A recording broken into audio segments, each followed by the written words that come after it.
প্রিয় শিক্ষার্থীরা, learn with মনিরের আরও একটি নতুন ভিডিওতে তোমাদের স্বাগতম।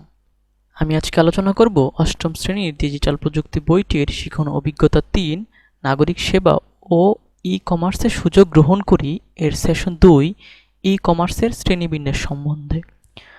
তো চলো শুরু করা যাক। সেশন ২ ই কমার্সের শ্রেণীবিন্যাস। ব্যবসা বাণিজ্য বা কেনাবেচায় ডিজিটাল মাধ্যম ব্যবহার করা দিনে দিনে বাড়ছেই। জীবনকে সহজ করতে আমরা ইন্টারনেট বা অনলাইন ভিত্তিক এই কেনাবেচাকেই ই কমার্স বলি। অর্থাৎ ই কমার্স বা ইলেকট্রনিক কমার্স একটি ব্যবসায়িক মডেল, যেখানে পণ্য বা সেবার বিনিময় ইন্টারনেট বা অনলাইনের মাধ্যমে হয়। বড় বড় প্রতিষ্ঠানগুলো যেমন ই কমার্সের মাধ্যমে সেবা দিচ্ছে, আবার ছোট ছোট প্রতিষ্ঠান বা ব্যক্তি পর্যায়ের ব্যবসায়িক সেবাও এখন অনলাইনে পাওয়া যাচ্ছে। অনেকে সামাজিক যোগাযোগ মাধ্যমে নিজেদের পণ্য বিক্রি করছেন। নিজেরা বা আমাদের পরিচিত কারো ই কমার্সের মাধ্যমে কেনাকাটার অভিজ্ঞতা থাকলে এবার সেগুলোর কয়েকটি উদাহরণ নিচের ছকে লিখি। তো এখানে তোমাদের জন্য একটি ছক দেওয়া আছে, যেখানে তোমরা বা তোমার আত্মীয় স্বজন কেউ যদি অনলাইন থেকে কোনো পণ্য ক্রয় করে থাকে, সেটা এখানে লিখবে যে পণ্যের নাম, কোন পণ্যটি ক্রয় করা হয়েছে এবং সেটি কী ধরনের পণ্য। উদাহরণস্বরূপ আমরা লিখতে পারি, তোমাদের বইতে ১ নম্বরটি করা আছে, পণ্যের নাম বই, পণ্যের ধরন হচ্ছে শিক্ষা।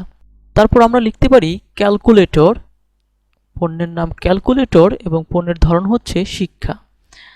তারপর লিখতে পারি পণ্যের নাম টি শার্ট, পণ্যের ধরন বস্ত্র।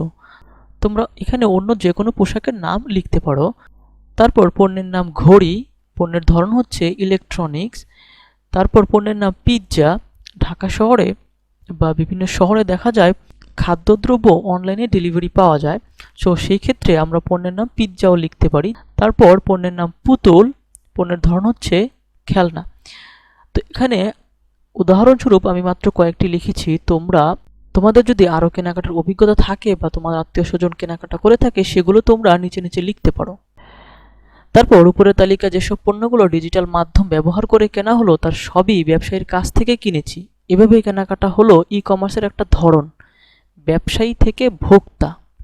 নিচে 3টি ঘটনা আমরা প্রত্যেকে নীরবে পাঠ করে ই কমার্সের আরও কয়েকটি ধরন সম্পর্কে জানব। তো ঘটনাগুলো একটু মনোযোগ দিয়ে পড়লে তোমরা পরবর্তী ছকটি খুব সহজে পূরণ করতে পারবে। যেমন ঘটনা 1, দীপুর বাবা খায়রুল সাহেব আধুনিক শপিং সেন্টারে ছেলেদের পোশাক বিক্রি করেন। তিনি ঢাকার চকবাজার থেকে নিজে গিয়ে পাইকারিতে পণ্য কিনে অল্প লাভে বেশি বিক্রি করতেন, কিন্তু পরিবহন খরচ বেড়ে যাওয়ায় এখন অনলাইনে পণ্যের জন্য অর্ডার করলে অল্প খরচে পার্সেলের মাধ্যমে চকবাজার থেকে পাইকারি বিক্রেতা পণ্য পাঠিয়ে দেয়। ফলে খায়রুল সাহেব আগের মতো অল্প লাভে পণ্য বিক্রি করতে পারছেন। এখানে একটু লক্ষ্য করো, একজন ব্যবসায়ী আর একজন ব্যবসায়ীর কাছ থেকে, অর্থাৎ পাইকারি বিক্রেতার কাছ থেকে পাইকারি ব্যবসায়ীর কাছ থেকে পণ্য ক্রয় করছেন। তারপর ঘটনা 2, সুজন সামাজিক যোগাযোগ মাধ্যমে বিজ্ঞাপন দিয়েছে যে ঢাকা শহরের মধ্যে কেউ যদি ব্যবহৃত পুরনো ইলেকট্রনিক সামগ্রী বিক্রি করতে চান, তাহলে যেন তার সাথে যোগাযোগ করেন। প্রায় প্রতিদিনই কেউ না কেউ সুজনকে জানালে তিনি ব্যবহারযোগ্য মালামাল পার্সেলের মাধ্যমে সংগ্রহ করেন। সংগ্রহকৃত মালামাল কিছুটা মেরামত করে পুনরায় বিক্রয়যোগ্য করা হয়। অর্থাৎ এখানে ভোক্তা থেকে পণ্য সংগ্রহ করে সেটি আবার বিক্রয়ের উপযোগী করা হচ্ছে। তারপর ঘটনা 3, তমালের মা অপরূপা বাসার জন্য একটি ফ্রিজ কিনেছিলেন, কিন্তু কিছুদিন ব্যবহার করে দেখলেন যে তার এর চেয়ে বড় আকারের একটি ফ্রিজ দরকার। তাই আন্নাফির মা সামাজিক যোগাযোগ মাধ্যমের আইডি থেকে কেনাবেচার একটি পেজে কেনা দামের চেয়ে কমে বিক্রির জন্য পোস্ট দিলে আগ্রহী একজন সেটি কিনে নিলেন। কিছুদিনের মধ্যে অপরূপা তারই মতো আরেকজনের কাছ থেকে সামাজিক যোগাযোগ মাধ্যম ব্যবহার করে নিজের জন্য পছন্দমতো একটি ফ্রিজ অল্প দামে কিনে ফেললেন। অর্থাৎ এখানে লক্ষ্য করো, ভোক্তা আরেকজন ভোক্তার কাছ থেকে পণ্য সরাসরি ক্রয় করেছেন। এবার এই প্রতিটি ঘটনা থেকে আমরা জানলাম যে ই কমার্সের ধরন মূলত ব্যবসায়ী আর ক্রেতা বা ভোক্তার যোগাযোগের উপর ভিত্তি করে হয়। নিচে 4টি ঘরে উপরের তথ্য ও ডানের তথ্য সমন্বয় করে ধরন বা শ্রেণীকরণের নাম 4টি ঘরে লিখি। সবার সুবিধার জন্য প্রথম ঘরটি পূরণ করে দেওয়া হলো।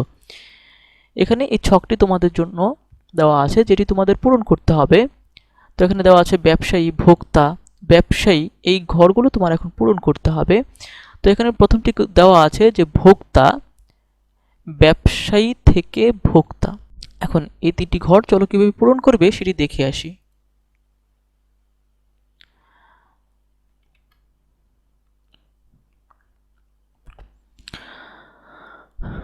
তো বাকি ঘরগুলো তোমরা এভাবে পূরণ করতে পারো, ব্যবসায়ী থেকে ব্যবসায়ী, যেটি আমরা প্রথম ঘটনাতে দেখতে পেয়েছি যে একজন ব্যবসায়ী থেকে আরেকজন ব্যবসায়ী পণ্য ক্রয় করছেন। তারপরে ভোক্তা, এখানে ব্যবসায়ী থেকে ভোক্তা, কোনো দোকান থেকে আমরা যখন কোনো পণ্য ক্রয় করি সেটা আমরা ব্যবসায়ী থেকে ভোক্তা হিসেবে ক্রয় করে থাকি। তারপরে ভোক্তা থেকে ব্যবসায়ী, অর্থাৎ ভোক্তাগণের কাছ থেকে ব্যবসায়ীরা পণ্য ক্রয় করে থাকেন, যেটা আমরা দ্বিতীয় ঘটনায় দেখেছি। তারপর ভোক্তা থেকে ভোক্তা, যেটা আমরা তৃতীয় ঘটনায় দেখেছি যে একজন ভোক্তা থেকে সরাসরি আরেকজন ভোক্তা পণ্য ক্রয় করছেন। তারপর উপরের ঘর পূরণের মাধ্যমে আমরা ই কমার্সের 4টি শ্রেণীকরণ পাই, অর্থাৎ যোগাযোগ ও পণ্য আদান প্রদানের উপর ভিত্তি করে এই শ্রেণীকরণ হয়। নিচের ছকে ই কমার্সের 4টি ধরনের নাম ও এদের বর্ণনা লিখি। এখন এই যে আমরা এখানে 4টি শ্রেণীকরণ করলাম, এই 4টি শ্রেণীকরণের বর্ণনা আমাদের এখানে লিখতে হবে। তো বইতে ব্যবসায়ী থেকে ভোক্তা লিখে দেওয়া ছিল, সেটির বর্ণনাও এখানে লিখে দেওয়া হয়েছে। এখন বাকি যে 3টি আমরা লিখেছি সেগুলোর বর্ণনা লিখতে হবে। তো চলো কিভাবে লিখতে পারো সেটা দেখে আসি।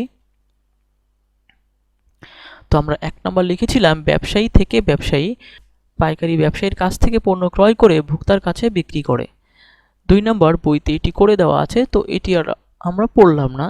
3 নম্বর ভোক্তা থেকে ব্যবসায়ী, ভোক্তার কাছ থেকে নিজের বা পরিবারের ব্যবহারের জন্য ব্যবসায়ী যখন পণ্য ক্রয় করে অথবা ভোক্তার কাছ থেকে পণ্য ক্রয় করে সেটি মেরামত করে ব্যবহারের উপযোগী করে তোলে।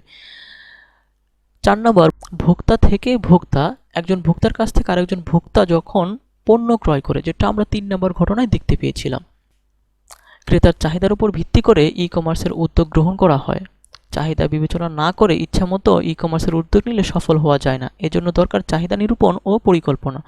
যে কোনো একটা উদ্যোগ শুরু করলেই হবে না, তার আগে টার্গেট গ্রুপ ও প্রেক্ষাপট বিবেচনা করা জরুরি।